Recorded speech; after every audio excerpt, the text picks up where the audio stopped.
All right, folks, welcome to the Notary Governance Call for September 28th. This is part one of two. So this is the morning session for us, evening for others. But yeah, looking forward to getting through a bunch of content today. As usual, we'll probably start out with some of the metrics and conversation around like where we're tracking in the program. And then we wanted to chat a little bit about like changes that are coming to the dashboard, to general tracking towards like the goals for the 6-month horizon-ish that we discussed over the last couple of notary governance calls. And then want to ensure that we provide enough time to discuss open discussion topics, because I know there's a few that have been opened in the last couple of days, well, weeks, I guess, at this point. And then the LDN changes that should ship this week. And then, of course, any additional open discussion. I know Charles was mentioning that he may have a couple of topics. So let's ensure we have a few minutes for that. Gillian, you want to take it away? Yeah, so jumping into metrics, snapshot from our dashboard around time to data cap. Our average time actually looks like it climbed up a little bit, but still in that 7-day window. One of the things that we're working on when we talk about some updates to this dashboard, these current averages are looking historically at all time, which, you know, as the program changes, we think that this average time has really decreased over the past like 4 weeks compared to what it was some number of months ago. So we're looking at some easy UX modifications, and a simple first version may just be to change this to say average time to data cap in the past 4 weeks, but then wanting to keep those historical snapshots and being able to say, how would we look at it across all time or look at it at a particular point in time. But we are seeing a decrease in response time from notaries and a decrease in the time allocated on chain. So both of those things, still improvements. A couple of the other dashboard updates that have already shipped, so you could go see these now. We are splitting out some elements from the large data sets. Specifically right now, I wanted to call out how we are separating out the data cap allocation.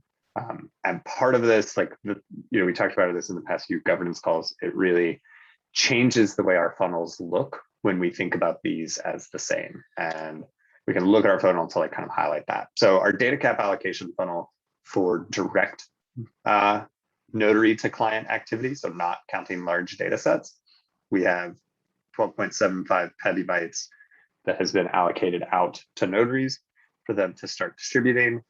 Of that, 13% has gone to clients at this point.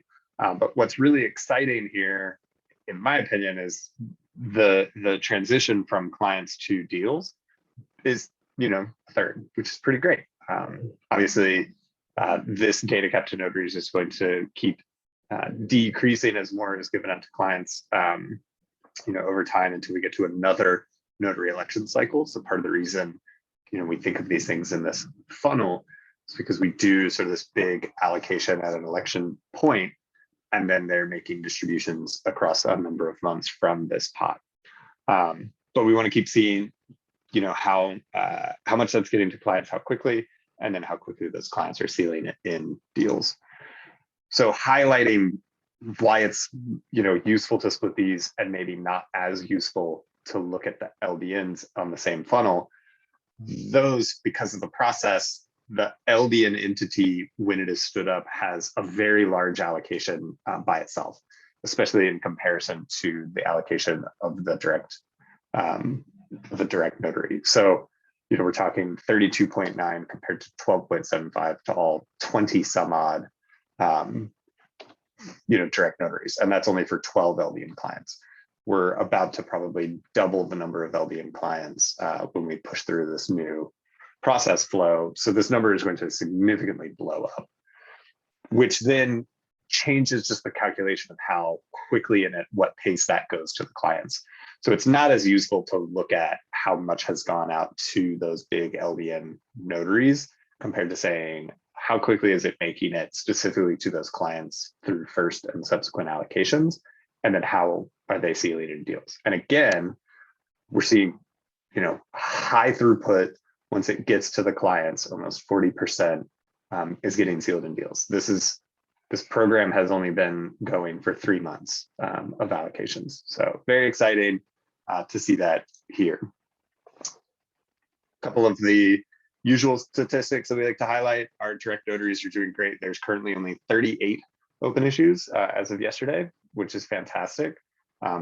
6 of those are new. They don't have any comments yet, but some number of those are duplicates, which we can also see down here in this percent of applications that get a first response. A lot of these that are not getting a first response are probably ones that get closed without a response because they're duplicate entries and the client themselves closes it.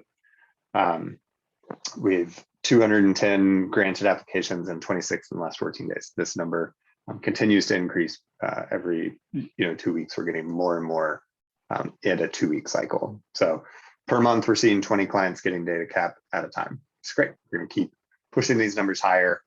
But right now, we're very happy with that pace. So Deep, taking it into some of these governance discussions. Do you want to kick us off with yours? Yeah, totally happy to. So just as a quick reminder on updates to the process, folks, I think we shared this at I think governance call at least one ago, if not 2, but one of the things that we wanted to start doing a little bit more was using GitHub's other features that were more appropriate for some of our processes as a community. So in that spirit, we're going to start discussing the discussions as areas or problem areas or proposals that are still very early or where a lot of input is expected from the community, and then issues are more around the actual solutions or more finalized baked proposals that are on the path towards implementation once the community sort of rallied around a particular approach for a specific problem.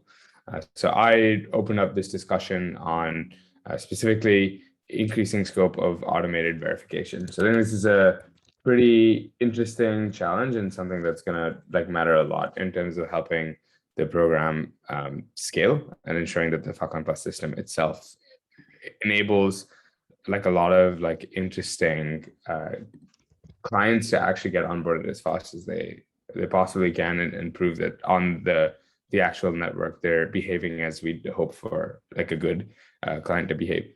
So a couple of stats that I want to call out, and actually maybe I can share my screen again because I can just throw up the discussion because I wrote some of the stuff on here and I think it might be interesting to share. So there's this thing. Cool. So wanted to call out, actually, let me also on the dashboard at some point. Cool. So a couple of things I want to call out. Hopefully this text is large enough. But basically, we have one automated verifier today, verify.glyph.io. Currently, it hands out 32 GIB of data cap. It was originally at 8. I don't know how many of you remember this, but at some point, we decided that it wasn't enough because of the feedback we were getting from clients. And I think we all discussed it at a couple of notary governance calls and eventually asked the notary that runs that to pitch an amendment and proposal to the original application to upgrade the amount of data cap that they're handing out. But their mechanism for deciding whether or not somebody gets data cap is whether or not there's a GitHub account that is older than 180 days associated with the client address, and that the holder of that GitHub account has not previously requested and received a data cap allocation in the last 30 days. So the boss said that you can go to once a month and get 32 GIB of data cap. And right now there's only 2 people that have maxed out or are maxing out at 4 months worth. Of course, theoretically, there's an even higher maximum if they were really doing it, but we can see that it's a lot of clients that are just doing it initially for the first set of deals that they're making. And then there's a few that have actually transitioned into much bigger data cap allocations, either manually or via the LDN process. So you can see this in the statistics where there's a bunch of clients that come in and the amount of data cap received from this specific notary is very small relative to the total amount of data cap that they have in the deals that they made in chain. So it is serving as some kind of entry point and funnel as a low friction, low barrier of entry, get data cap, make deals on the network kind of a thing. So some other interesting stats, there's only about 13 TB bytes of data cap that have been granted so far. So this notary was originally given 100 TB bytes of data cap. Those have been spread across 483 client addresses. Of course, I don't know that's unique client organizations, but we do know that it's unique GitHub IDs and unique with them. And several of them have gone back for seconds. Only some have gone back for thirds and fourths. And what's interesting about this, though, is just the proportion that engagement through this notary represents in like the Filecoin Plus ecosystem overall, where greater than 60% of all client addresses that have ever received data cap on chain actually have come through the automated notary, at least at some point. And similarly, 60% of all storage providers on the network storing deals with data cap have stored deals with people that have come through this entry point.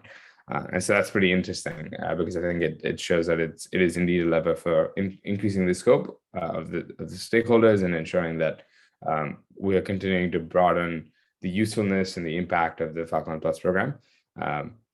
The other thing I wanted to call out was like we have this focus on speed and a desire to improve the client onboarding experience and make it as amazing as possible and reduce the friction in onboarding clients to the network. And like time to data cap is going to be a big part of how like clients feel when they want to adopt Falcon and want to onboard data onto the network. And the benefit of an automated notary is that TDD is like 30 seconds or a minute, as opposed to currently where we're at, right, which is like several days. The stats, even though they're spanning many more months, still are indicative of the fact that it takes multiple days to go back and forth with a notary, even to receive a few TB bytes of data cap. And so given sort of what the average like stats of a single interaction look like, where like the average data cap allocation is roughly 1.4 TB bytes, and we find that like deals themselves are on average 16 GB. You want to make sure that like the clients themselves get an opportunity to do more than just do deals, demonstrate the fact that they're like using the network in a useful manner. And in this vein of sort of enabling notaries to become more like, watch persons and guardians, ensuring that like we're even receiving the data that's required to act on it and make assumptions and come to conclusions about like client behavior on the network. I think it makes sense for us to start thinking about like leveling up this kind of flow. And so I think leveling up can be defined in a few different ways. So I put a couple of prompts here that I would love to discuss now or on this discussion, but also this is meant to just be sort of enabling or creating the space to continue having this conversation for you to share your ideas or your proposals and suggestions. But the things that I wanted to at least plant seeds for are one, like finding ways in which we can actually, grow confidence in automated verification to support like up to like say 1 TB byte of data cap automatically. So what do we need to do to scale up like data cap going out automatically so that we can reduce the burden from notaries on like small allocations and increase the amount of data available on clients that are in the Falcon Plus ecosystem, so that when manual decisions do need to be made on them or when additional due diligence needs to happen, there is quite a fair amount of data actually available. Just to put that into context, 1 TB byte of data cap is 32-ish deals. And so if you divide that by like say 5 replicas of real data going on, or somebody trying to test like how they'd actually make deals, that's about 6 deals worth of content like being uploaded. So 100 to 200 GB, which is often enough for like many use cases, but also like a really good indicator of whether or not a client is going to be able to leverage this network in a useful manner without necessarily putting a lot at risk, given the scale of where we are and where we're headed, but also given the scale of the Falcon network at large. So yeah, first prompt, generally, like what are ways in which we can actually feel confident? Like what do we need to know? What do we need to do? How do we need to change the way automated verification may work in order to scale up to that number?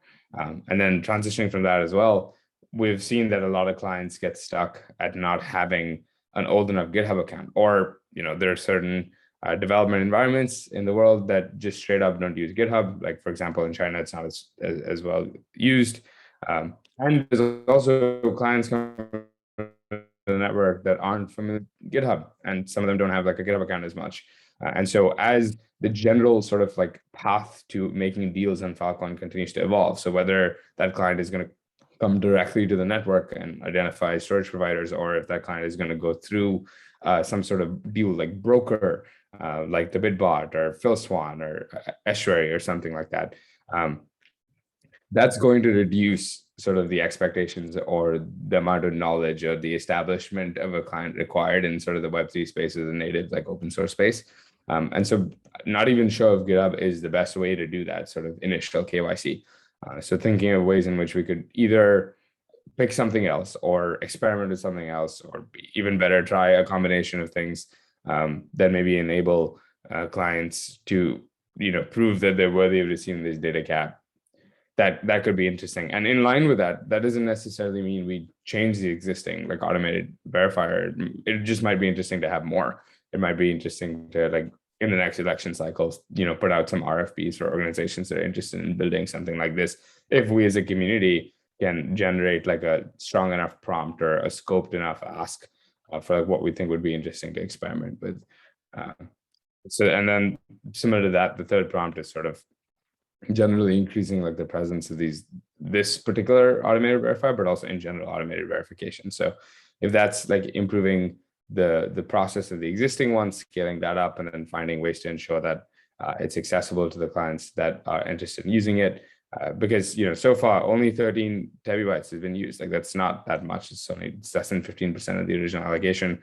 Whereas many of the notaries that are listening to this have already received top ups and gone through elections more than once and received hundreds of terabytes or bytes of data cap. So I think it's interesting to see ways in which we can ensure that it's platform and we're able to push new clients towards it, especially if we can increase the amount of data cap that it can hand out. It's going to ease the burden on the notaries, especially if 1.4 TB is roughly the average data cap allocation we're going to have to do anyway.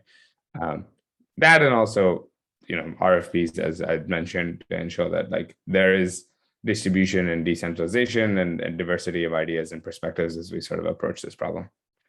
But yeah, that is my sort of kickoff of discussion. Would love to hear if there's any immediate reactions to that, or if there's any thoughts. I'll stop sharing my screen and just open the floor for a minute or two.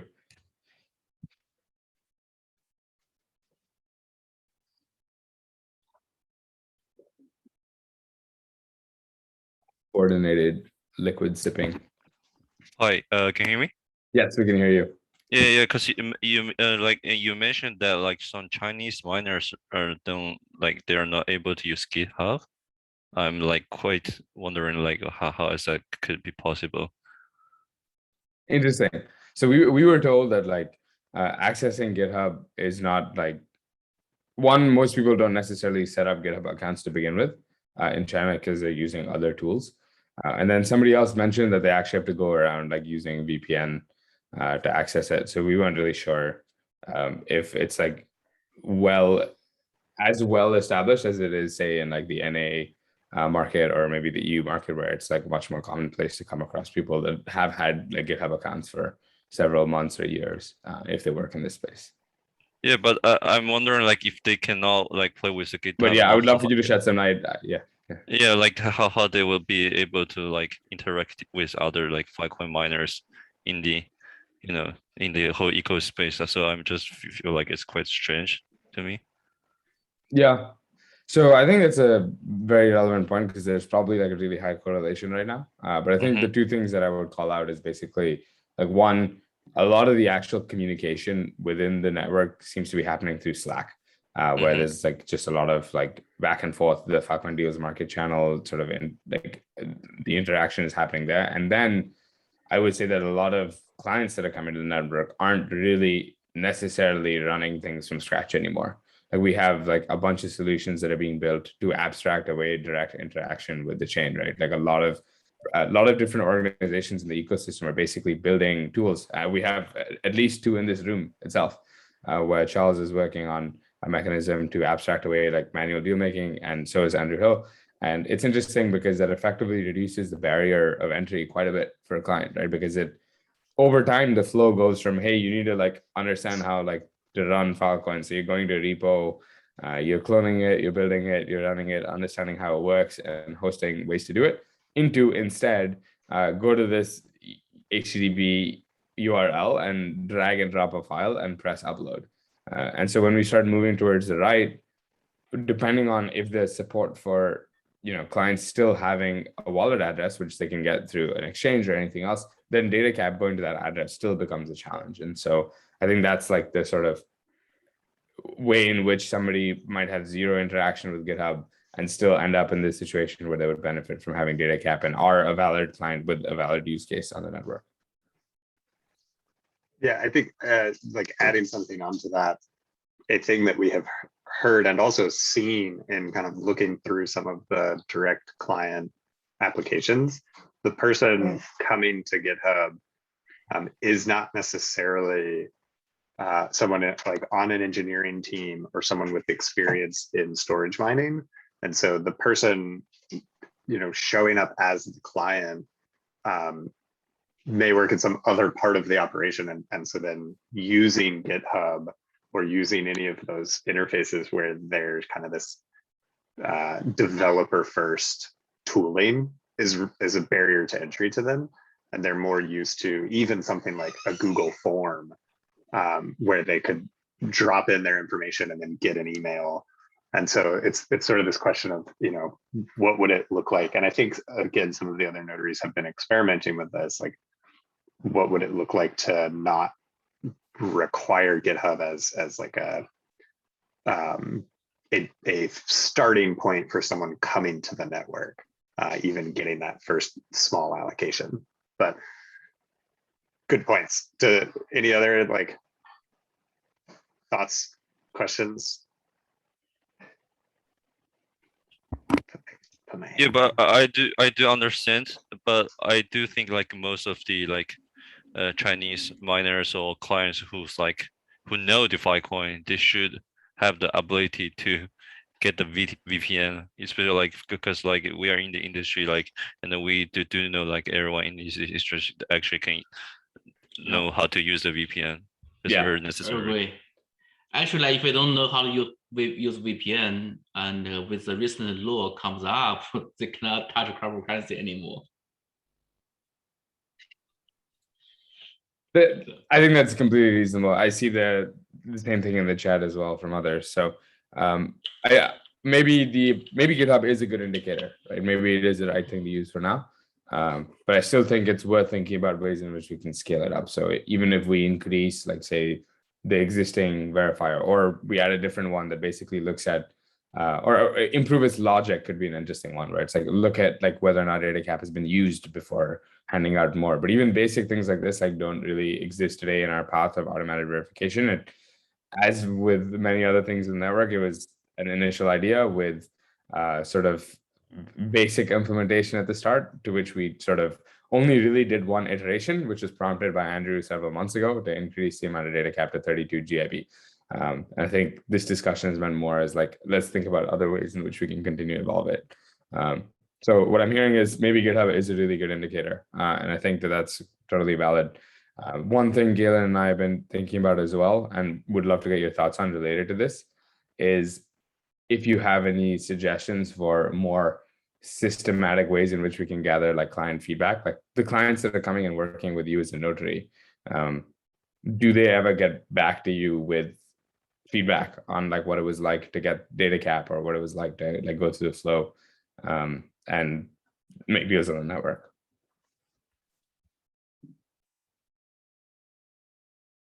Yeah, but I do think there exists some like language barriers for them, because like as for some of the clients, because like we do have a like very clear PDF on describing like how to apply info everything. But I do think like during the application process, so I do notice some like some clients that actually like didn't understand or didn't read our documents well, and I do think in some cases it's due to the language barrier, not because of they cannot use GitHub or others. So maybe I don't know, like translations on some materials may be helpful. Yeah, that makes sense. On like documentation, I assume, right? Yeah. Not restriction I know GitHub account or something like that. Language might be, yeah, might be more helpful. Yeah, I think Caitlin is here, and I think there's a current fit that has been proposed and is in the community, kind of about specifically having some more language translation. Yeah, I think Eric from Bybase, right? The notary from Bybase was, yeah, Caitlin, go for it. Yeah, I noticed Eric wasn't able to join the call this morning. I actually wanted to flag that this is something that was put forth as a FIP, but which I don't actually believe we need to go through the FIP process for. So this is just documentation he was able to create, so the community is able to adopt it if they'd like, but it effectively maps the terminology from Chinese to English with both the term and a definition. And I think that might be really helpful, not only for translating documents in general, but also just using it as a benchmark. For understanding different things that may be translated sort of on the fly. Cool. So we don't actually need to go through like the entire sort of FIP process with that. Like we could just choose to make that change to a repo. Is that right? Yeah, I believe so. So I asked Eric and didn't quite hear back yet. If we're proposing to actually change terminology that's presently in use, we'll need a FIP because it's sort of an operational reorientation. Yeah. But I don't believe that's what this is. I think it's really just a terminology mapping. So something like that is just documentation and there's no sort of FIP connotation. Awesome. Thanks so much, Caitlin. Okay, that's great. I think we should probably ensure that we can move forward with that soon too, because that is hopefully helpful. I don't unfortunately read Chinese very well, so I can't validate that myself. But if anybody in the community who's listening to this call is interested, please check out that particular proposal from Eric and see if you can thumbs that up so we can get that integrated into our repo and ensure it's available in our documentation. Thank you for sharing the link in the chat. That's FIP issue 159 for those of you that can't see the chat. Awesome. I think it might be worth hopping back over to the slides. Gillian, I know that we have a couple of discussion topics that were proposed by Meg, but I think Meg is hopefully fast asleep at this time. So if you want to just run through her slides briefly, and then we can suggest that people like look at the recording for the second part, I think. What do you think? Yeah. Rather than sort of butcher her vision, these were her discussion topics and her ideas, and she like put these slides together for us. I just got to put them up on the screen and not, just verbatim read you what it says. But then, as Deep said, I'm pretty sure Meg will be able to join the second time slot call for this and provide that narration, which will be recorded. So if any questions come up as we run through these, go to the discussion, go to Slack, and check that recording when it's posted. But some of her discussion topics are around defining the DAO, something that has been brought up a number of times. This also kind of relates to what Deep was just talking about with more of those auto verifiers and what's our stance and how do we make the rules. Some information on kind of background of a DAO, which I think a lot of the people on this call currently are familiar with. Another one around human-centered governance journey map. And one of the other discussion topics that she's brought up is market assessment. And I know there's some conversation happening with some other members of the Filecoin Foundation on moving that market assessment forward. Examples of a customer journey. And some examples of service design. So a lot of information here. She has like 4 discussion topics posted. So just for the sake of going through her slides, service level agreements, SLAs, depending on what industry you guys are in, may or may not have those at some level. This is what I was talking about, that market assessment and some service design principles. It's great. I know that was really fast. But like I said, there's some great ways to contact Meg and learn more. Jumping back to our slides, I also have a discussion topic in there. I'll be super brief. Want to talk about increasing the ceiling on large data set applications. It's currently set to 5 heavy bytes, but we have heard already very specifically from a couple of our large data set clients that 5, when counting replicas, will not be sufficient, that they are already anticipating and ready to do more. And so there's a couple ways we could solve this problem. The ceiling is not necessarily saying how much a client is going to get at a time, because that calculation is predominantly happening by the weekly allocation amount, not by the percent of the whole, even though both of those are available for calculation. And so rather than having one of these clients, as they start to get close to 5, have to put in a whole new application for a new multi-sig notary and run through that process from start to finish, we want to have that continuity of behavior if we can. It seems like a better solution would be to just up that ceiling amount. So I put in a proposal for how much I think could work based on talking to some of those clients. I would love to hear from others. If anyone on the call right now has thoughts on raising that ceiling, raise your hand. Otherwise, you can go find that discussion issue and drop some comments there.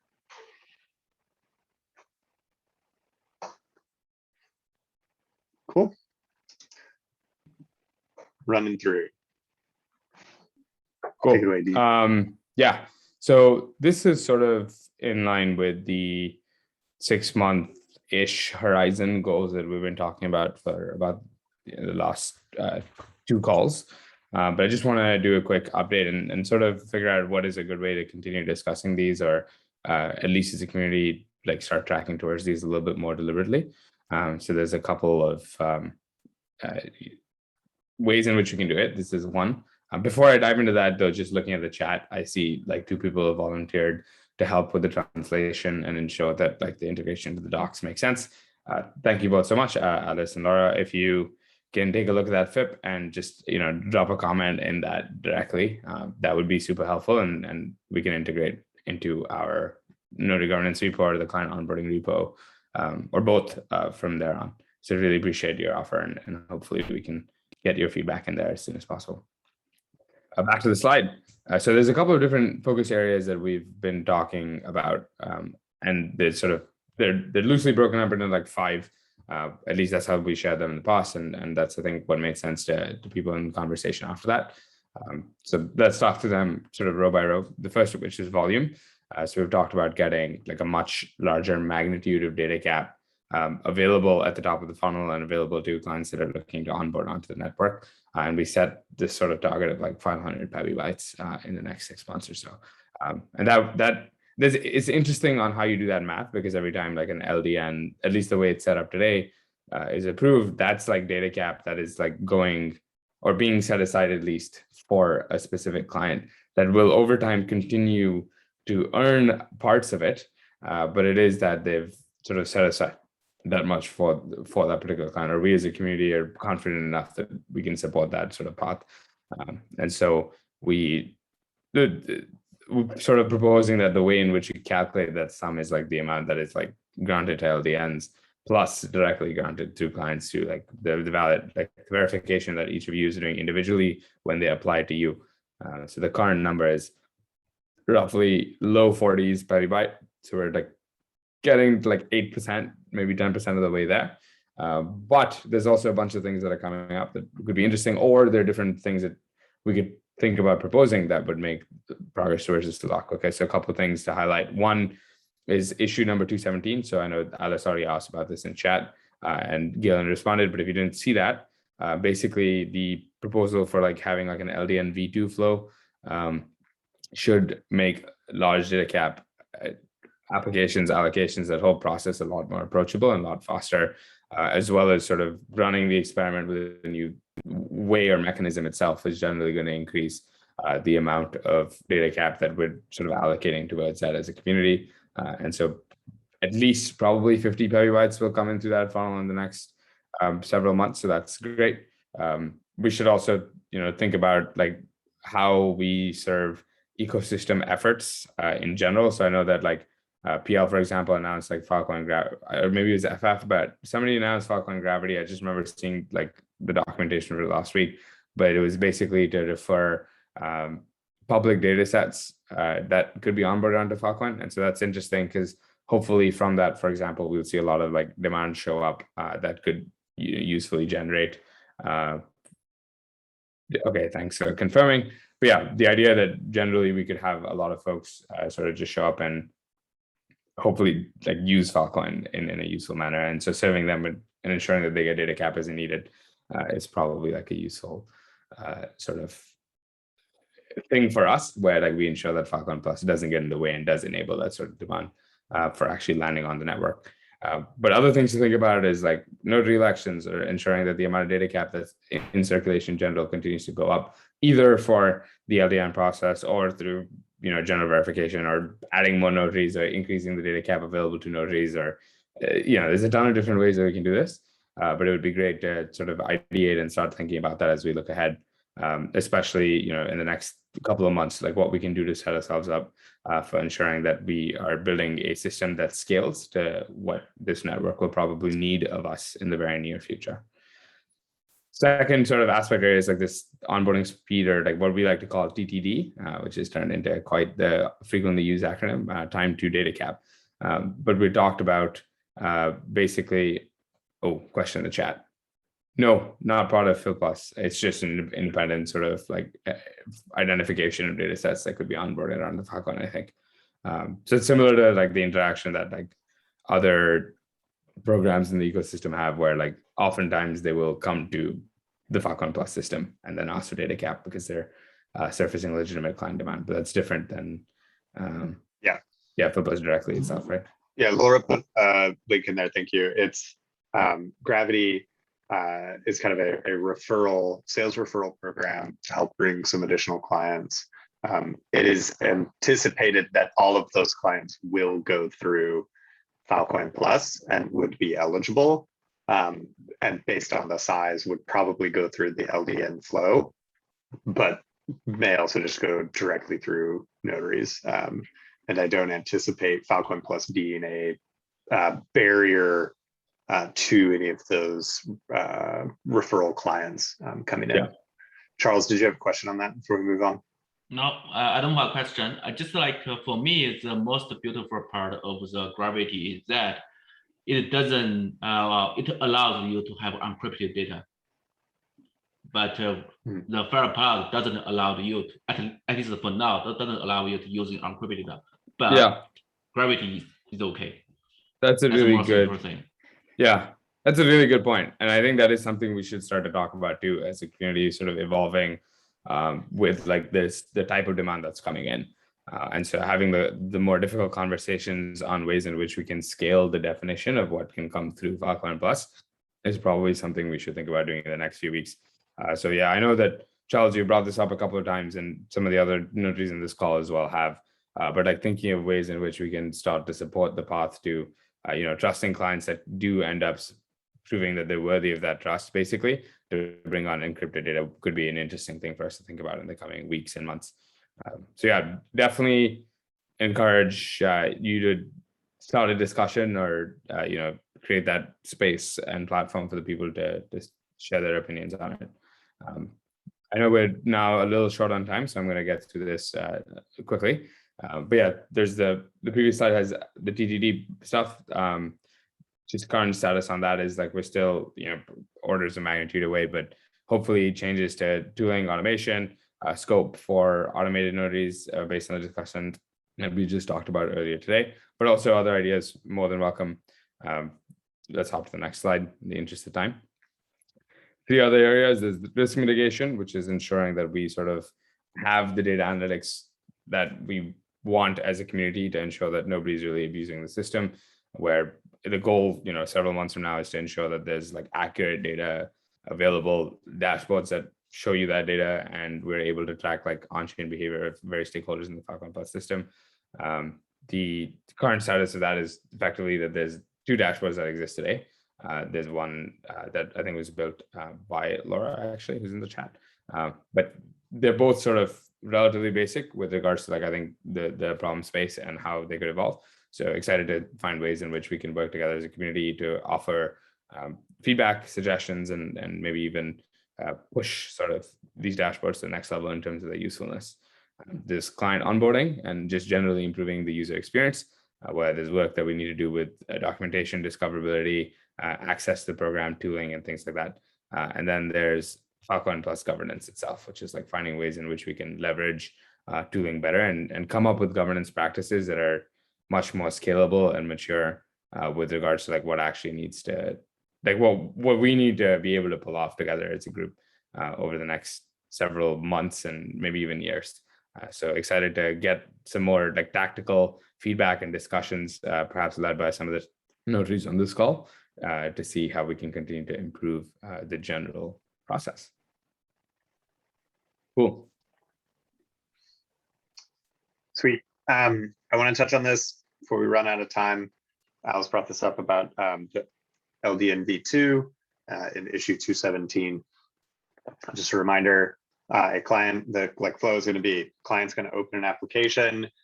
The bot and the governance team will audit it for basic completion. The bot then will create the LDN issue for the root key holders. The root key holders can sign it. The bot updates the original issue, and the bot will kick off the first allocation request. There are also bots to kick off subsequent allocation requests by monitoring the amount of data cap remaining. So that amount of automation is very exciting. What this means, though, is like kind of a little bit of a process and mindset shift for notaries. So all of the notaries will be on all of these multi-sigs with a threshold of 2. And the notaries are responsible for the diligence on the application before approving any of these allocation requests that the bot starts. So the bot is not, signing anything or sending any messages on chain. It's just starting an allocation request so that it shows up in the app. And the goal here is that the notary will check the application for sufficient amount of evidence that this is a real client with valid data. And a number of the notaries have their own sort of questions or rubrics of process for how they engage with their direct client allocation. But the goal here is that the LDN application itself is asking enough of those questions that notaries are feeling comfortable making that first allocation, ideally based on just the content of the app. If the application is missing some key features, then maybe we need to add some additional questions or parameters to it. So we'd love to hear that, that we could just put in front of the client at the start. Because the goal here is that we want to minimize the amount of back and forth on the client. So they come to the table, they see what the questions are going to be, they can provide all the evidence that, to the best of their ability, they think the notaries are going to want to see, and then the notaries can make a decision. And then the other thing to note here is that while we care about what they say they're going to do in the application, it is also a matter of then let's make an allocation. Let's like bias towards that first allocation and watch their deal making behavior, because then we can always flag and say, you said you were going to make these kinds of deals in this way. We're not seeing that. You need to change your deal making behavior before we're comfortable approving the next allocation. And what we want to do is when a notary sees one of these applications and has questions about it, either questions for other notaries. For example, we've seen some great knowledge sharing back and forth across regions where notaries in China are able to help kind of provide some insight about applications that are coming out of there. We want that conversation to keep happening. That can happen in the GitHub issue and also in Slack. And so you can talk directly to notaries in the issue. We have our notary Slack channels. So trying to keep that moving forward. We hope to see that land very soon. We thought it was going to be ready for today. It's not. We want to make sure that we ship it correctly rather than kind of putting a whole bunch of new LDNs on the board and then needing to go through and make some tweaks. We know that there are going to be a couple of wrinkles even once we land, but so that's where we are. I know that was super fast. We have 3 minutes remaining in the hour. I think Deep and Alice are having some conversation in the chat, but also just want to see if there were any hands about some open discussion, questions, comments, topics.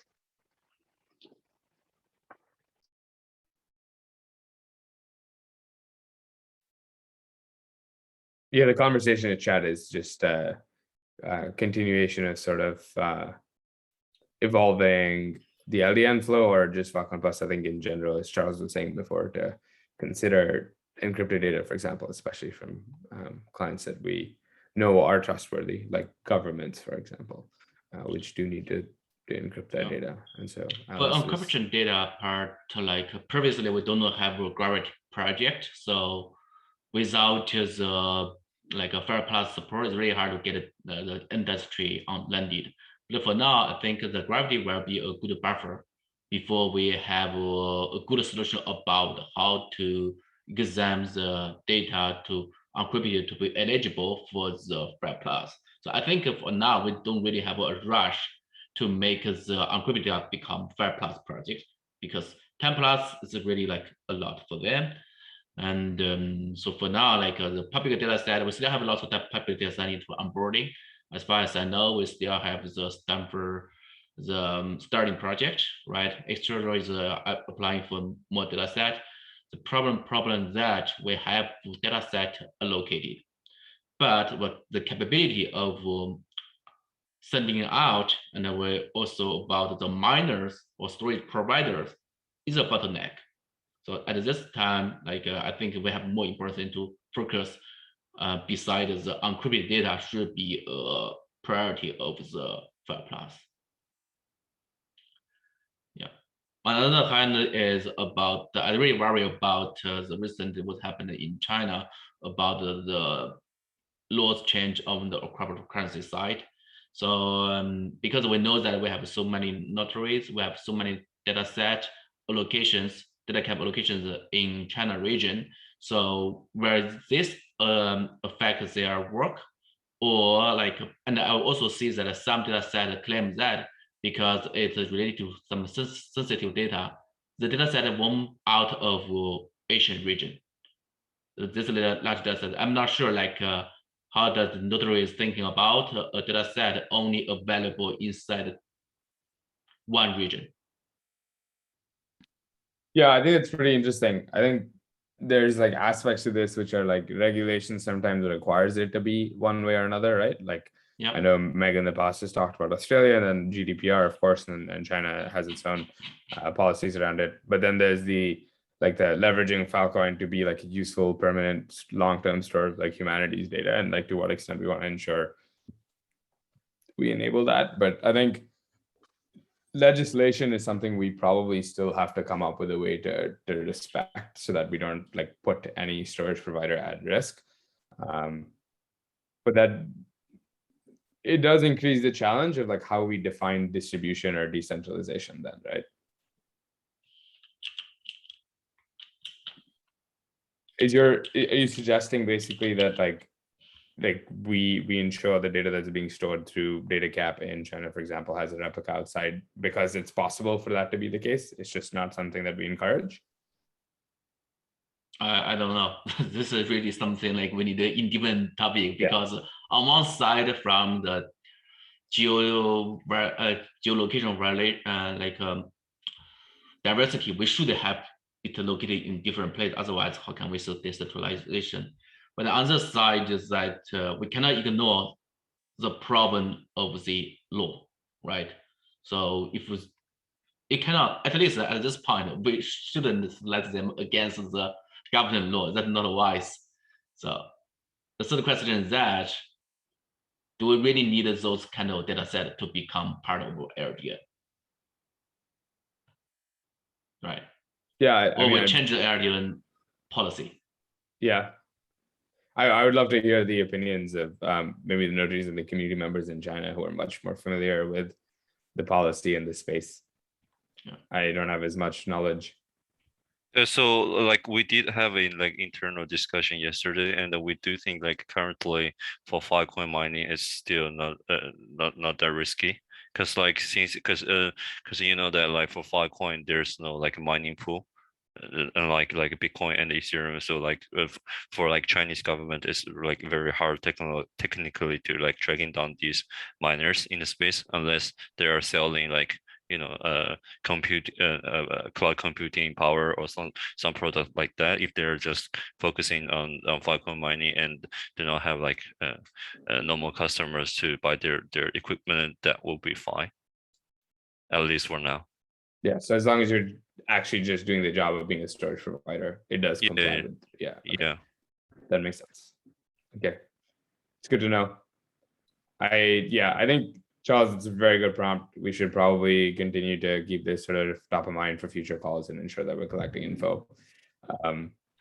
We probably need to have some sort of guidance or recommendation or opinion, at least for both clients and storage providers that are interested in participating.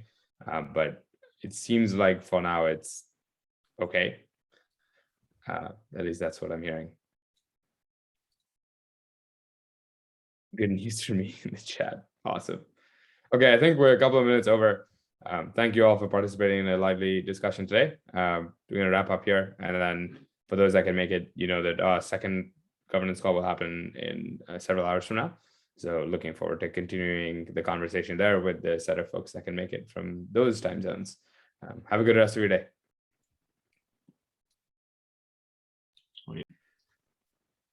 All right, welcome everybody to part 2 of the Notary Governance Call for September 28th, 2021, which is important because this program will be around for a long time. So you should remember what year it is. And on that note, we are just letting you know, if you're watching this recording, this is part 2 because we had the same agenda this morning with people from different time zones. And this is the first time you're watching the recording. Please feel free to watch both parts. Of course, I uploaded as the same YouTube video, so you should be able to see all of it. But also come join us at the next governance call. We have them every 2 weeks, one in the morning for us in Pacific time and one in the afternoon, and that tends to accommodate most of the world. And we try to keep the agenda somewhat consistent so that there's not too many surprises across the different time zones. And so we're here with a bunch of folks today and would like to get started. Got a pretty packed agenda. Maybe without further ado, Galen, if you want to dive into some metrics, take it away. Yeah, sounds great. So quick snapshot. We've been looking at our time to data cap metrics. We are seeing that currently, just across from 2 weeks ago, our average time to data cap has climbed back up. But this is also highlighting an upcoming improvement that we want to ship to this dashboard.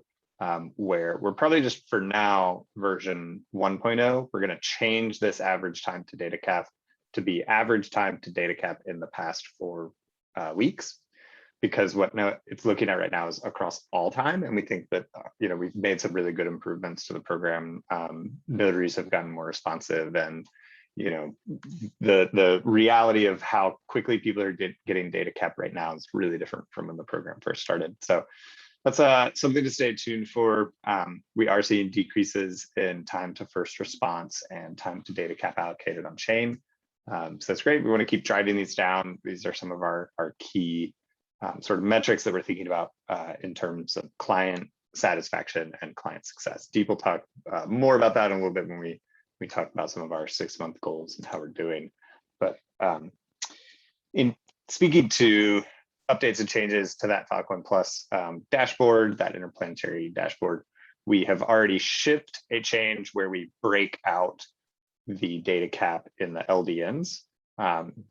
And we talked about this in the past couple of weeks when we look at those funnels. And when I show you the funnel now split out across those two, I think it'll really help highlight just how it's great to think about these as separate things, because the way the process flows with that amount of data cap going to a notary, they really are very different situations. So looking at the direct allocation funnel, this is from clients who've gone through that second round of elections.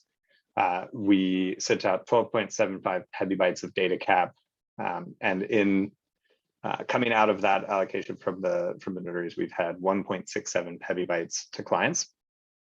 We're anticipating having another round of notary elections in Q1, and then bringing on some more notaries and topping up existing notaries that want to reapply. So we'll continue to see us getting closer and closer to that 12.75. but we do think about this as a funnel as to like how quickly we're working through that amount. The more exciting metric here, in my opinion, is that from the amount that has gone to clients to what has been sealed in deals, across the history of the program so far, we're at about a third, which honestly is like a pretty good amount. We want to see that, continue to get closer together, that as clients are getting data cap, they're more quickly using all of it in those like good deal sealing behaviors. But for where we are right now, a third is a pretty good number. This is totally blown up when you look at how the LDNs function. And that's because of the way that we sort of set aside a very large chunk to that multi-sig notary and then start making allocations out of it. So looking at this funnel is not, necessarily the most telling to say how much has gone to the notaries and then out to the clients. But in the past 3 months, since we have started making allocations, I know it feels like it's been longer, but it's only been that amount of time. So the 12 LDN clients we have total, 39.8% of the data cap that has gone to those clients from those allocations has been sealed in deals, which is great. So again, like by showing, we are getting that amount of data cap to a client address, and we're getting close to, half of that is getting like locked up quickly in deals. And so we want to keep seeing those numbers get closer and closer together. Going back to direct notary activity as of yesterday, these numbers get out of date really quick. There were only 38 open issues. That includes some duplicates. The new apps that had yet gotten a comment from a notary, it's about 6. Looking down at this next metric of the percent of applications that get a first response, we're seeing that at 62%. And I think a major contributing factor here to this number is those duplicate applications that either the client themselves closes, or notaries close once they respond to the first one. I think that's kind of the contributing factor here, but it's interesting to note just how many of those issues get opened without a first response for one reason or another. But I think it's predominantly as a result of duplicates. So maybe shipping some changes that might help address this. And we'll just see. We've had 210 closed issues with a state label state granted in our repo, and 26 in the last 14 days. So this number continues to increase. We are getting more clients data cap faster through this direct notary activity. So it's great. To that end, we're seeing about 20 new clients receiving data cap per month, or 20 clients total receiving data cap per month. So from there, we're going to shift gears. I'm going to talk briefly through this discussion issue that I put in, and then I think what we'll do is turn it over to Meg and Jonathan. They have some they want to talk about, and they put together some slides as well. So I think we'll have them share their screen. In our call earlier today, we kind of walked through the slides, but I'm really excited to hear their narration on those slides. And then Deep has a discussion issue. And so just a reminder, we're using this new GitHub format for discussions to try and drive some conversation. So we'll have some conversation here, but also as questions come up, like please go ask those questions, or have that bird walk conversation, asynchronously in GitHub. So the one that I pitched 14 days ago was around increasing the ceiling on large data set applications. You could read more about it, but fundamentally, we have already heard from some of our LDNs that they're going to have more than 5 petabytes of data when you count their duplicates. And so this is something that, we don't really want to run into a situation where we have some of these very highly motivated, high interest, large data set clients getting to the point where they're hitting a ceiling that we have kind of artificially set, and then having to go either reapply with a whole new application and creating a new notary, which then splits like kind of all of our auditing and tracking yet again. The idea here was just, what if we increase that ceiling? And that doesn't mean that we set a a max requested amount for everyone. So everyone that can apply will still get to pick their range. So some new clients may say, you know, we very confidently only anticipate wanting 1 petabyte of data cap, but it would just lets us have a higher amount for those big people that already know in counting replications they'll get more. So check out that issue. I'm going to stop sharing my screen, and then I think we'll switch it over to Meg and Jonathan. Let me give them some hosting access.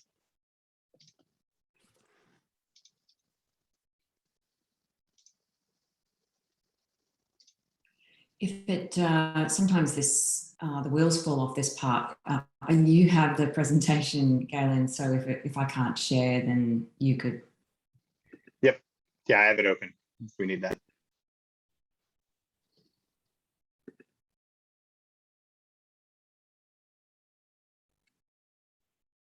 Looks good. I can see it. I can see it fine right now. Oh, okay, great. I have 10,000 things open, so let me do this. Okay, good to go. So I'm talking through actually just 2 primary discussion points, and the ones that I think have been raised a little while ago. The first one is the defining the DAO. So we want to automate what we do as much as possible and become these guardians as opposed to gatekeepers. And we are looking at some of our own DAO structures at Holon. So it's sort of been timely because what I realized when we were looking at it is that before you can set up something that's automated, decentralized and autonomous, you need to have some of these things in place.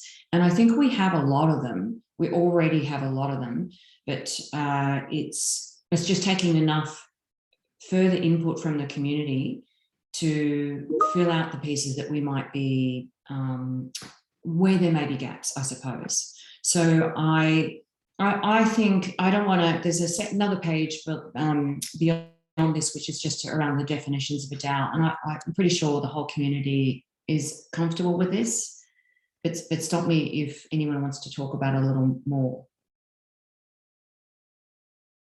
Like, would that be a fair statement, Deep and Galen, that everyone's fairly comfortable with understanding this?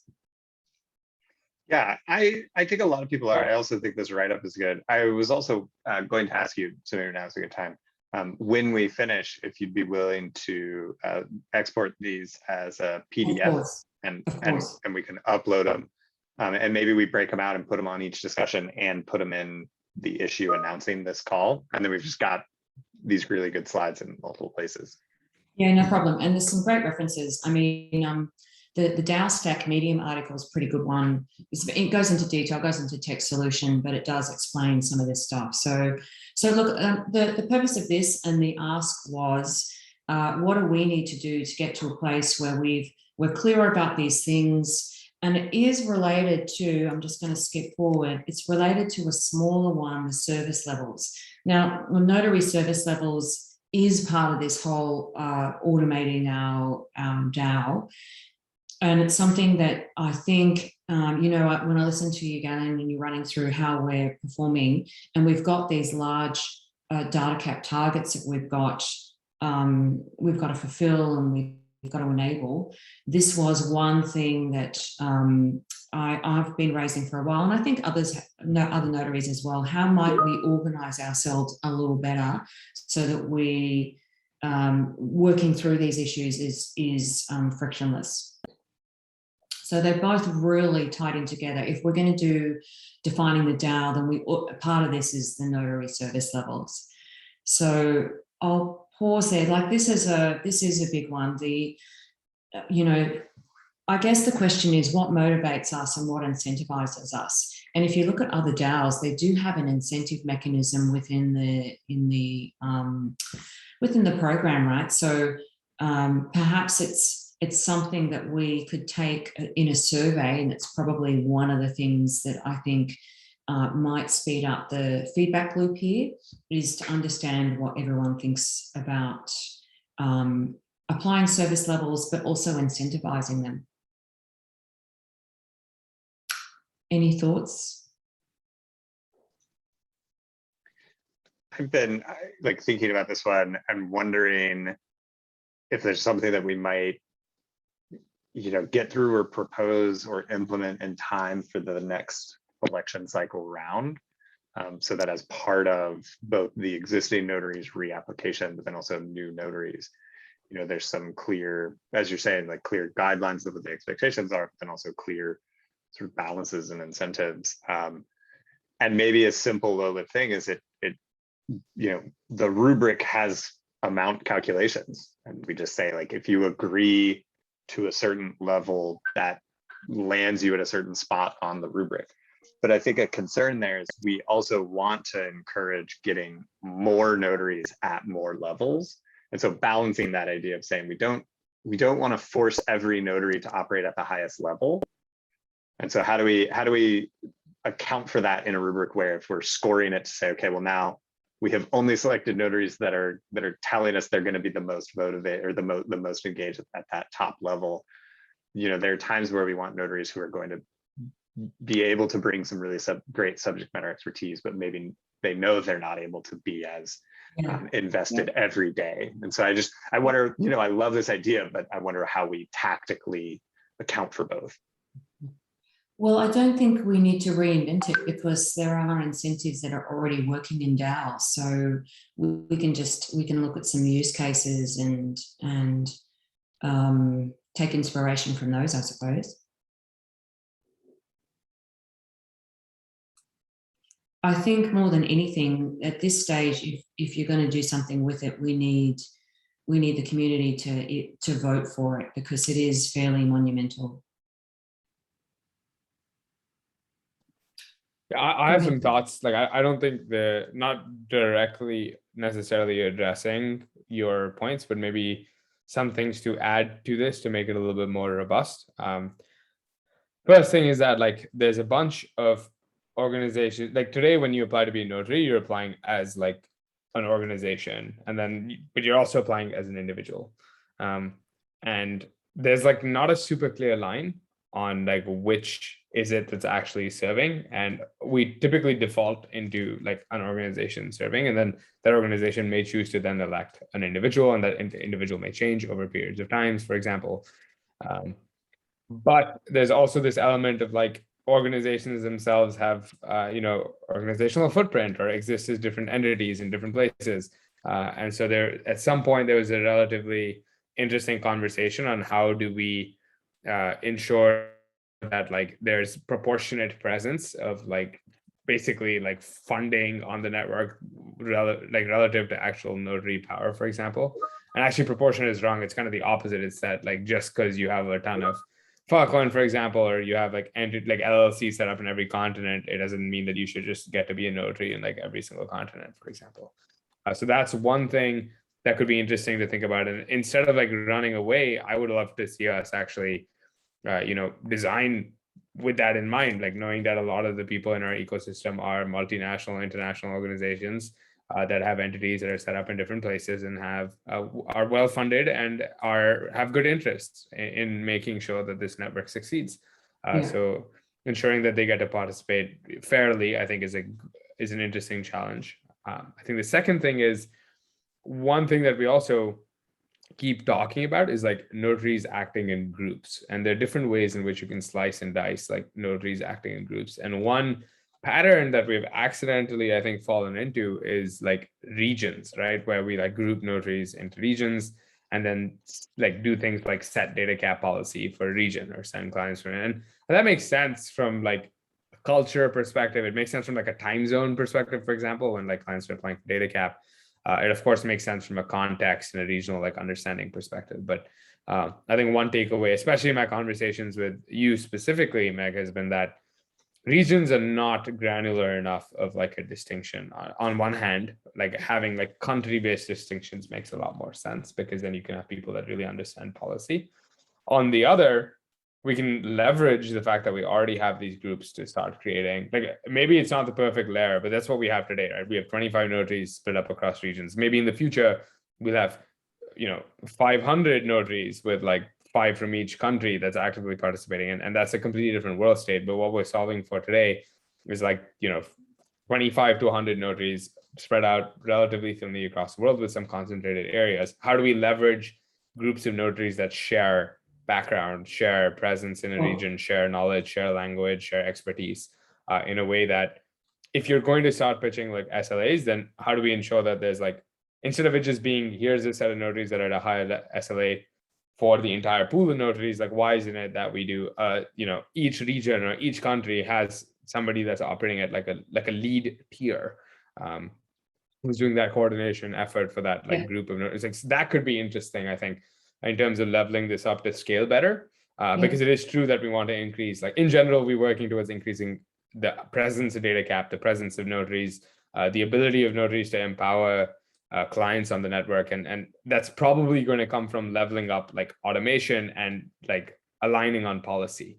And so if we're going to do that, then like having like SLAs makes perfect sense, because you want somebody who's held, or then instead of making them the DRI of the entire notary pool, we should make them, give them a chance to succeed and set them for success, basically set them up for success basically by drawing boundaries where they can actually do things like also increase ecosystem presence of the network, or do like the business development that like you're doing, for example, in Oceania, like stuff like that, like enabling them to do that kind of stuff and working in efficient groups, whether that's region-based or country-based or skill-based or language-based or whatever it might be. But thinking a little bit further to say, like, imagine a world with like, say we even went to 50 notaries in the next election, or 100 notaries in the next election, and we had this concept of like groups and SLAs. Like, how could we work towards a much more effective and efficient like community organizing mechanism, basically, and leverage this idea that you have to turn it into like the stepping stone into groups of people that can create policy together, that can then manage automata that helps ramp up client presence on the network. And that's kind of how I would frame it. Yeah, I like that depth that you've brought to it. So I think, how do you guys want to manage this? Is the next step to put it to a vote or do a survey, or? Yeah, I would love to, I think, do a survey, and I would also love to see some other people, other notaries engage on this and see what they have to say and ways in which we could do this. So, I mean, there's other notaries in the call. If you want to unmute and talk about this one, I'd love to hear it. If not, I mean, there's a link on the GitHub discussion for a reason. Would love to see some engagement. Galen and I, in general, have been doing a little bit of thinking around like starting to come up with ways to survey. So maybe we can front load some of that thinking this week, so that we have like a process that we can pitch back to you and then run it as an experiment with this one to say, hey, like, let's actually push community sentiment and ensure that we're hearing the audience, and sort of go from there. And I see Megan in the chat said Phil poll. That I don't think that's appropriate yet. I think this is more like surveying like what do people think, and ensuring that like those that do have opinions are being given the chance to share that, and the friction to share that is reduced. I was also just kidding. Phil polls are such a pain in the ass. Careful, this is recorded. That's okay. I'm being bold. Strong opinions coming out of the Filecoin Foundation. Let me just balance that. We think that Phil poll is a great first step in the direction, but also not designed for doing survey taking. So yes, we would love to think about. And I think one of the things that we've run into is understanding what survey technology is not going to be regionally constrained, and like secure enough to get us the things that we want to get out of it. And it may be just as simple as starting with a Google form and going from there, and shipping that to our notaries internationally, and getting feedback from them about whether or not they were able to easily access it. That's been a thing that has come up a couple times. Cool. All right. Well, I'll leave the surveying with you guys, and I'll just touch on the second discussion. So just before you hop into that, Meg, I do want to also say that if there's anything that, based on the conversation today, that you want to update in the discussion, for example, or if you want to change anything, then you should not feel blocked by us coming up with a mechanism to continue evolving. I think what we should do is we should also put a quick recap from today's conversation, which is basically the other opinions that Galen and I put out, or if anybody else does anything now in chat.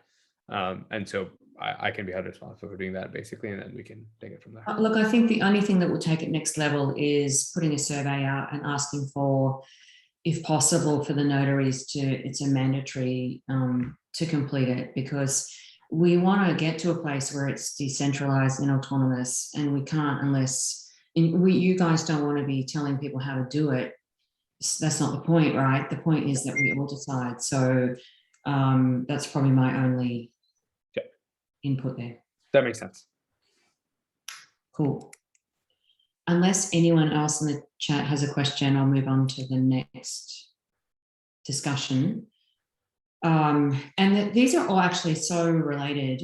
Part of my observation was that the system and the process at the moment is really focused around, it's really geared to Filecoin. So we serve Filecoin, but we may not be serving the clients. And I have a design thinking background. So every time I'm interacting with someone, like with the Internet Archive, for example, like I'm asking them if they need any help and how do they onboard and what do they need from us and how do we make sure this is successful. So I want to bring that lens. I just want to bring it. I think everyone, we need it overall as a, how do we understand what problems we're solving for our customers so that we can meet those targets.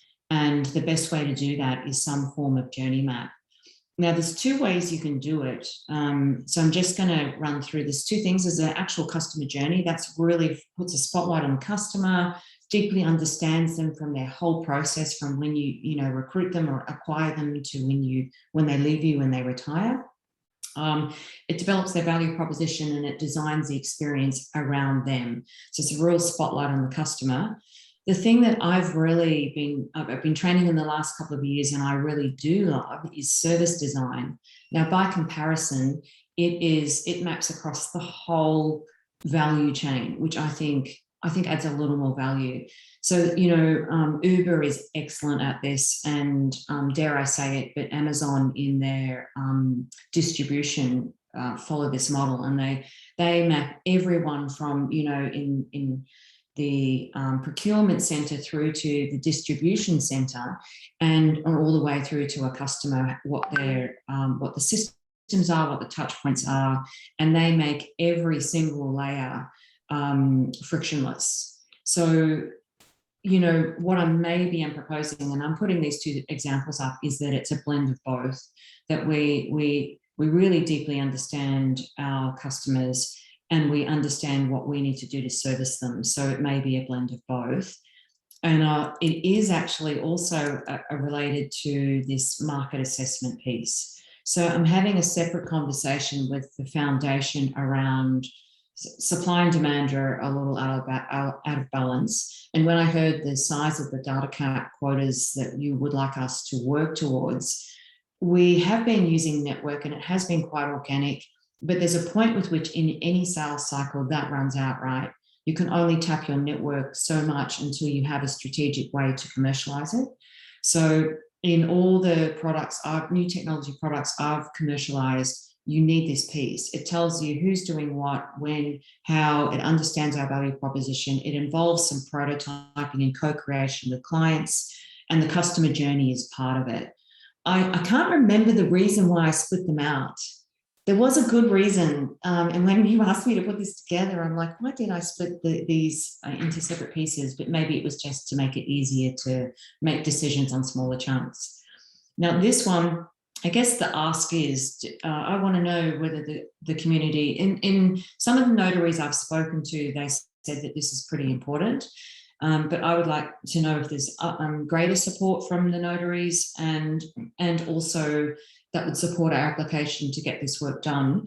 I would lead it, but we would need like a core group from different regions so we could take this, some of this will be universal, and then we'll hand it off to different regions and we can do requesting funding for qualitative research in each region so you can adapt it for cultural differences.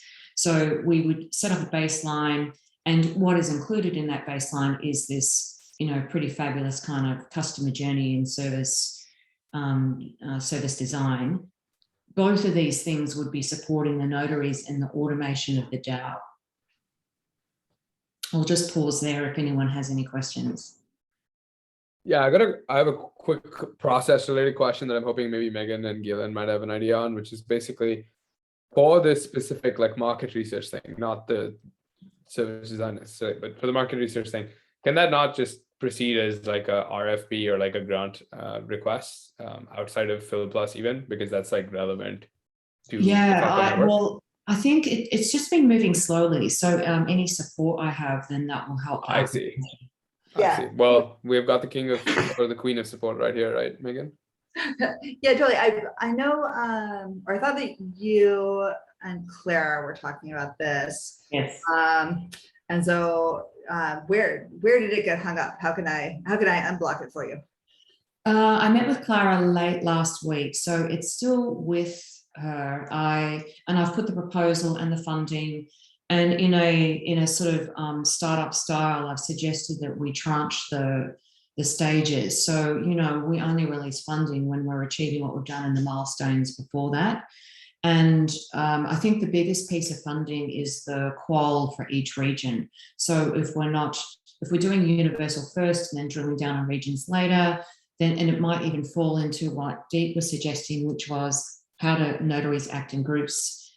Some of that could be a little self-sourced as well. So we basically just need to start with what is the universal baseline, do some of the qual, and then find out who is the core group, or line up the core group to understand if we're doing qual in other regions as well, to make it richer and I suppose it's representative of a global view. And so, yeah, I guess the next stage is to get an update on how we proceed. Okay, cool. I suspect like that this is just like a little outside of the current like dev grants that are coming through, and so I think that Claire was probably doing it herself as opposed to putting it through Sonia, who usually does dev grants for the foundation. And so I'll poke Clara and see what's going on, but I'm guessing that we should probably just kind of kick it over to Sonia, just like stick it through the normal dev grant process, so that's like going forward on a known schedule. Yeah, and I think, Megan, like this is part of my point, that I'm pioneering that we've got dev grants, but where is the CX? Where's the CX? Like, let's make sure we don't miss that, because experience is everything. It's absolutely everything. It's what differentiates lots of products and services nowadays. And we're offering some great incentives, but if the experience is bad, then we only have one shot at that. Yeah, I think that makes a lot of sense. Meg, the only thing I'd call out there is basically there's two different approaches here. One is that you think of several services and products being built independently on top of Falcon as a protocol, and each one of these is doing its own market analysis, UX work, CX work. And so, for example, Bing He in the chat just dropped that they're working on efficiency because they're building out a platform on top of Falcon and doing all this work for themselves and ensuring that the business they're building is sustainable and it's useful for their customers. Then there's the angle of like try and do this on a protocol wide level to increase the funnel, to increase the amount of traffic and transit that's coming through. And there's also that kind of work stream that exists. I know the foundation specifically has been hiring people that can work as client solution architects and things like that understand the needs and can think about designing solutions at scale. And so I think you going down the grants path, to me, is more that we're just ensuring that there's some amount of funding available for this work to happen, but then we'd probably have you working with people at the foundation that are the client solution architects. Absolutely, 100%. And you know what, if the the wonderful community of entrepreneurs, and we were having a conversation with Andrew around Bitbot. If he can bring to the table some personas, some journey maps, and something that we can add in here, and I can sort of imagine we're cataloging a demographic, a persona, a vertical. We understand their pains. imagine sharing that on a global scale, right? Like, and if Andrew wants to scale a workforce here in Australia and we want to sell his solution on his behalf, this could become like a really rich, like I've not run a market assessment that could be crowdsourced before. I'm kind of excited about it. It could be really, really powerful. And it becomes a living thing. It's not something that you do once and sits on the shelf and collects dust. It evolves. Evolves as the solution does and as the market does. Anyway, that's all I have to say. Pitch done. And the ask is, vote for it, provide some feedback. And Megan, you're going to do some follow-up for me. Well, and then volunteer yourself, I guess, if you want to work with Meg to do some of Yeah, this. that as well. Yeah. Cool. I'll stop sharing now. Yeah, I think Megan was Thank going to you. say something. No, I was just saying that I think everyone should be pro working with Meg.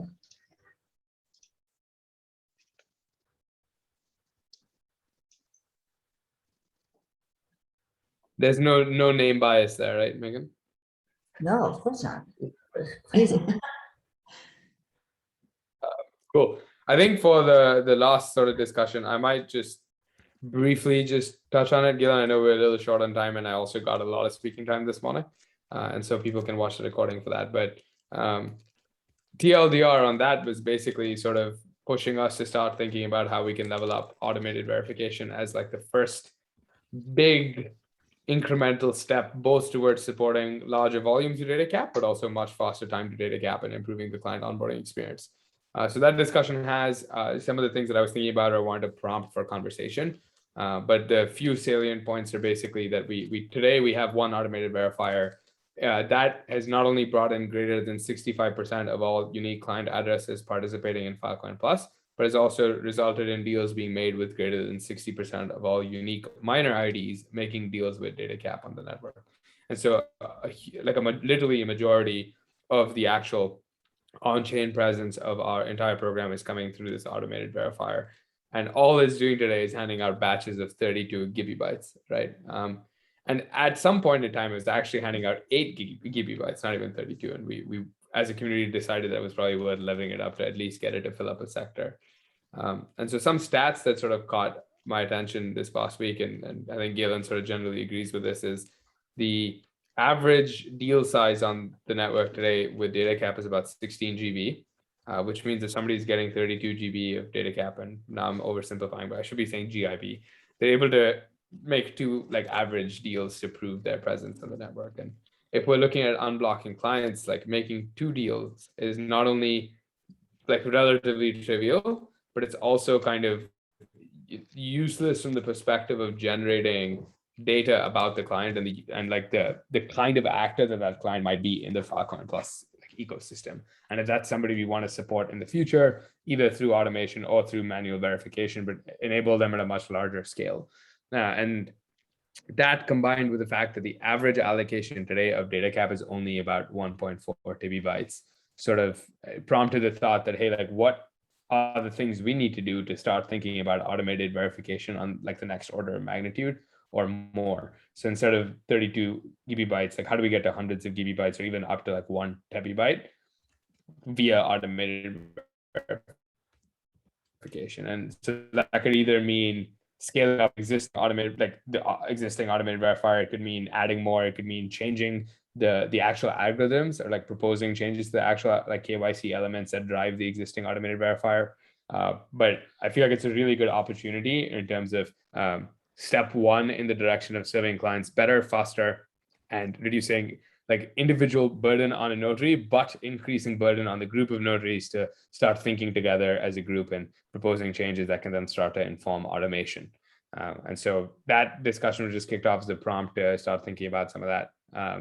But yeah, happy to engage on that probably on GitHub, because I know we have a couple more things we need to cover. So on that note, just wanted to start adding in a little section on where we're tracking towards goals that we've been chatting about for the last month or so, for like 6 months from now. So there's of course like conversations around volume, which is like how do we get up to like 500 petabytes say of data cap across LDNs and clients. And how are we tracking towards that? So today we're at 41 petabytes, as you saw at the start of this presentation. What are the things that are going to massively impact that? Like we're all like, issue 217 is shipping soon, which is like a new flow for LDNs. That's likely going to contribute, 50 plus petabytes of data cap. What about like another round of notary elections? What if we scaled up notaries? Like what would that do in terms of supporting a much higher volume of circulation data cap? There's also this Protocol Labs program called Falcon Gravity, which is unrelated to Filecoin Plus, but related to general business development on Filecoin Plus, which is like a sales referral program to bring in additional data sets onto the network. It's just some sort of, the point of this is like, what are the goals, where are we at today? What are the big things that are up in front of us, or prompts for discussion or ideas that we should be thinking about? So moving on from volume, there's the set of goals around onboarding speed and time to data cap, where we're probably quite far away still, but conversations like what I just talked about, where we think about like automation more, and then Meg's prompts around like how we can organize ourselves better as a community are probably going to like accrue well towards improving like onboarding speed and experiences for clients. And there's also just the aspect of like improving the tooling. And so part of why we want to get better at like surveys and collecting data is to start looking at ways in which we can also start improve tooling and improve the support of the software that's been built. There's also a bunch of ecosystem development happening in this space. So I don't know if you were there a few weeks ago, but we had Matrix Storage come and present their notary verification tool. I know that 1475 has a tool. So there's definitely work that's been done. And so sort of consolidating efforts, making it more open for the community, improving the general state of tooling will definitely go a long way in reducing onboarding latencies. And then there's sort of the next category of things on the next slide. Risk mitigation, ensuring that we're building dashboards and creating the data that can be tracked and analytics can be done on to ensure that on-chain behavior of stakeholders is something we can follow and continue to build trust using. The status for that today is we have 2 dashboards that are still relatively basic. There's of course iteration happening on those dashboards. I think this morning we actually had Laura from the file drive team share that the fillplus.info dashboard has just undergone a massive update. I had the chance to look at that between the last call and this call, and it's awesome. I highly encourage all of you to look at it. Lots of nice upgrades, not just a better UI, but also much better like data processing and some interesting insights coming in. But again, good prompt and a good opportunity for you all to think about ways in which you can improve transparency in the system, so that we have, as we continue to get more aggressive and experiment with things, we also have strategies for mitigating risk for Falcon Plus and ensuring that the things that we do are going to serve the network well in the long term. On onboarding user experience, improving the documentation and discoverability of the program tooling. I think we're still very early days on this, and would be great to see if you have any ideas or feedback there. And then last and certainly not least is Falcon Plus governance. There's little changes happening in this direction already, where like, using GitHub discussions a little bit more, getting surveys out there to ensure like opinions and sentiment is being heard. But I think we're still a fair ways away from like having good, scalable, mature practices that will actually, scale to say tens or hundreds or thousands of notaries, for example, or like many active community members as we like level up the magnitude of impact of this program. Sorry if I rushed through that a little bit. I expect that this little segment will probably become a little bit more consistent in our governance calls as we track towards these goals. So Galen, hopefully there's enough time left to cover the rest of the stuff. You're muted. Lightning round. Yeah, lightning round here. So the LDN process V2 that we've been talking about, we thought that it was going to be shipped and ready to go by today. That wasn't quite the case. There were still some tech issues. We have tested it end to end in a testnet repo with the Kiko team, and it's looking good. We're hoping still to have it shipped by the end of this week, which would mean rolling all of the existing LDNs that are already in flight to a new multi-sig and some new processing. And so I just wanted to take a second and point out some of that process and a mindset for the notaries as they work on these LDNs. So a client will open the issue, the bot and the governance team will only check it for completion and then push it to the root key holders. Once that gets signed, the bot will start the first allocation request. And so there's a lot of automation on that front end before it shows up in the app. And at that time, that allocation request is already there, ready to go for 2 of the notaries to jump in and do the diligence on the application. And what we're really hoping for here is that the questions that we ask in the application itself give the client sufficient time to like demonstrate who they are, that they are a real client with valid data, and that they are worthy of allocations of data cap. And if we are feeling like we're having to do a lot of back and forth, then maybe we need to think about changing that application on the front end, because our goal here is a client lands on that application, submits that information, and is quickly able to start making deals to then prove that they're going to operate in good faith, as they say. And so again, for the notaries, we're looking at both what did they say, and if things are missing, let's try and like track that and flag that and address it through the application. And then let's watch what they do. Once we make those allocations, let's audit that deal making behavior. And that's going to be supported through those bots that post stats in the GitHub issue as they kick off subsequent allocations. So as we have questions both for the clients, but then also for other notaries, we want to be asking those on the GitHub issue and then also asking in Slack. We have a really good private notary channel. And so as we kind of organize ourselves, we've seen great examples in this LDN process so far of those regional and subject matter experts where a notary can lean on other community notary members to help say like, I don't really understand what this client is saying or this type of data. Can somebody else like help me assess if this seems valid? So we want to keep encouraging that behavior. So that was also super fast. We, with our final 5 minutes, just wanted to stop and see if there were other like burning, pending questions or topics for discussion that we wanted to bring up.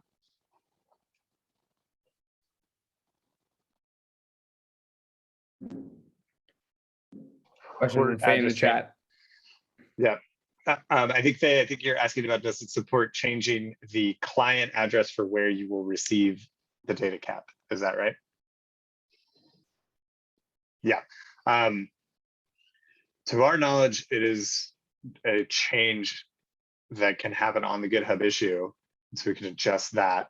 Where it gets tricky is how we connect all of that behavior back for auditing. But since it is coming from that LDN notary, when we go to audit, it will just say, this notary has made allocations to, for example, 2 or 3 client addresses. How have those client addresses behaved?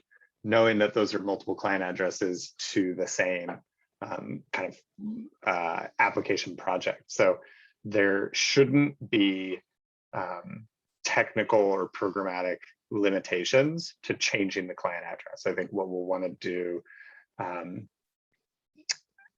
maybe Deep and I can talk more if we feel that we need some additional diligence or something before we make a change, like a message, message receipt in the issue that someone could point to just help show ownership and connecting of those addresses. So we'll stay tuned. But I think as we need to like make those changes, we can just comment in the GitHub issue and go from there. To discard the remaining allocation, so there is not right now a way to discard or roll an allocation from a client address to another client address. And so that's just where, what we hope to do is just have the process working so that the flow from the notary to the client is sufficient to not lead to both a client running out, but also to not feel like a client got a huge amount and it's now sitting there and they like lost access to that client address and they can't use it. So that's why we kind of moderate how much we allocate at a time in case these situations happen. So it's probably just going to be that whatever is remaining in an address that you no longer use is just there.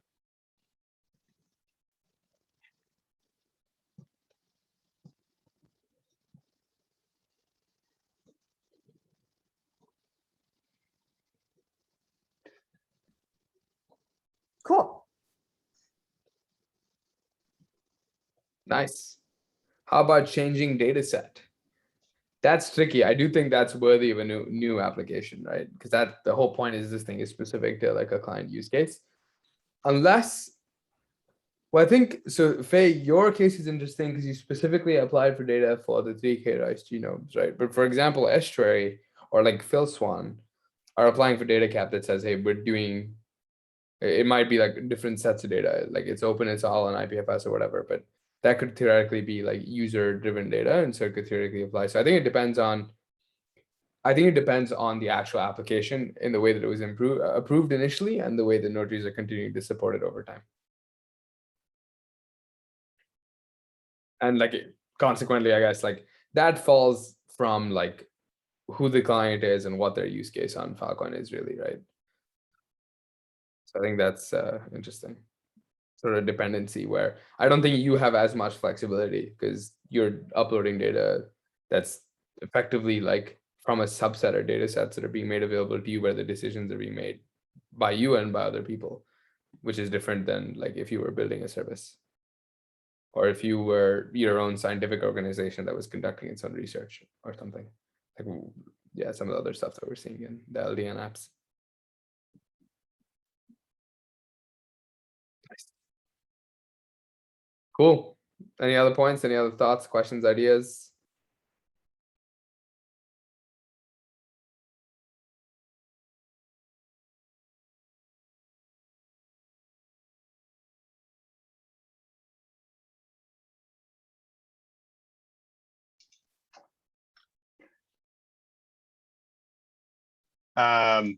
We'll see you guys asynchronously, and then we'll see you again in 2 weeks. Sounds good. See you guys. Thanks so much, you guys.